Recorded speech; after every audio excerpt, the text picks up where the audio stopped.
दुनिया जी 10 टॉप टीमुनि विच में क्रिकेट वर्ल्ड कप 2023 जी ट्रॉफी खटण लाइ जंग शुरू थी चुकी आहे। 1.5 महीने ताईं 10 मुल्कनि जा रांदीगर क्रिकेट जे हिन सभ खां वॾे इनाम खे हासिल करण लाइ नह चोटीअ जो ज़ोर लॻाईंदा। 1975 खां 2019 यानी 44 सालनि दौरान 12 भेरा वर्ल्ड कप मुक़ाबला थिया आहिनि ऐं 6 टीमूं ट्रॉफी पंहिंजे नाले करण में कामयाब रहियूं। ऑस्ट्रेलिया 5 भेरा, वेस्ट इंडीज 2 भेरा ऐं भारत 2 भेरा वर्ल्ड चैंपियन बणिया, जॾहिं त पाकिस्तान, श्रीलंका ऐं इंग्लैंड हिकु भेरो वर्ल्ड कप खटण में कामयाब थिया। टूर्नामेंट खे खटींदड़ टीमुनि खे वर्ल्ड कप ट्रॉफी जो इनाम ॾिनो वेंदो आहे, जंहिंजी तारीख़ बि उन इवेंट जेतिरी पुराणी आहे। थी सघे थो त घणनि माण्हुनि खे ख़बर न हुजे, पर ही ट्रॉफी केतिराई भेरा तब्दील थी चुकी आहे। 1975 खां 1983 ताईं समूरा वर्ल्ड कप इवेंट्स इंग्लैंड में थिया हुआ। टिनी इवेंट्स खे प्रूडेंशियल इंश्योरेंस नाले कंपनी स्पॉन्सर कयो हो ऐं इहो ई सबबु आहे जो ट्रॉफी खे प्रूडेंशियल कप ट्रॉफी जो नालो ॾिनो वियो। इहा विंबलडन टेनिस इवेंट जी ट्रॉफी सां मिलंदड़ जुलंदड़ ट्रॉफी हुई ऐं टिनी वर्ल्ड कप्स जी ट्रॉफी हिक ई हुई जेका लॉर्ड्स जे क्रिकेट म्यूज़ियम में मौजूद आहे। 1987 में पहिरियों भेरो ट्रॉफी तब्दील थी। 1987 में पहिरियों भेरो टूर्नामेंट इंग्लैंड खां ॿाहिरि पाकिस्तान ऐं भारत में मुनक़िद थी। रिलायंस इंडस्ट्रीज़ हिन वर्ल्ड कप खे स्पॉन्सर कयो ऐं इवेंट लाइ गोल्ड प्लेटेड ट्रॉफी तयारु कई वई, जंहिं ते हीरा लॻल हुआ ऐं उन खे रिलायंस वर्ल्ड कप जो नालो ॾिनो वियो। हिन ट्रॉफी जी तयारी ते उन ज़माने में 6 लख भारतीय रुपया ख़र्च थिया, जेके मौजूदा दौर में 80 लख भारतीय रुपयनि जे बराबरि आहिनि। 1992 में ट्रॉफी सभ खां अलॻि हुई, जेका पाकिस्तान खटी हुई। हिन ट्रॉफी खे हेल ताईं जी डिज़ाइन कयल सभ खां ख़ूबसूरत वर्ल्ड कप ट्रॉफी बि तसवुरु कयो वेंदो आहे। क्रिस्टल सां तयारु कयल हिन ट्रॉफी खे स्पॉन्सर बेंसन एंड हेजिस जो नालो ॾिनो वियो हो। हिन ट्रॉफी जे मथां ग्लोब ठाहियल हो, जॾहिं त हिन जी तयारी ते 8000 बरतानवी पाउंड्स जो ख़र्च थियो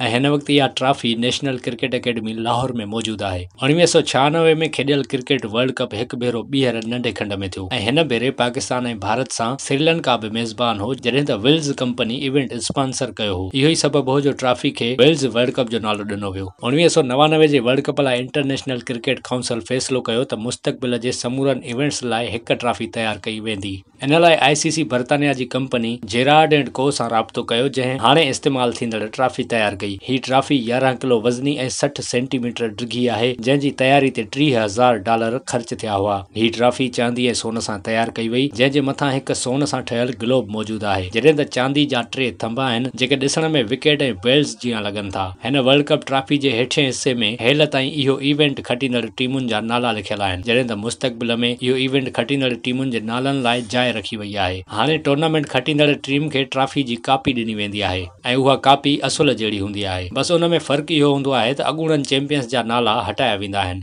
असुल ट्रॉफी दुबई में ICC जी हेड ऑफिस में रखी वेंदी आहे।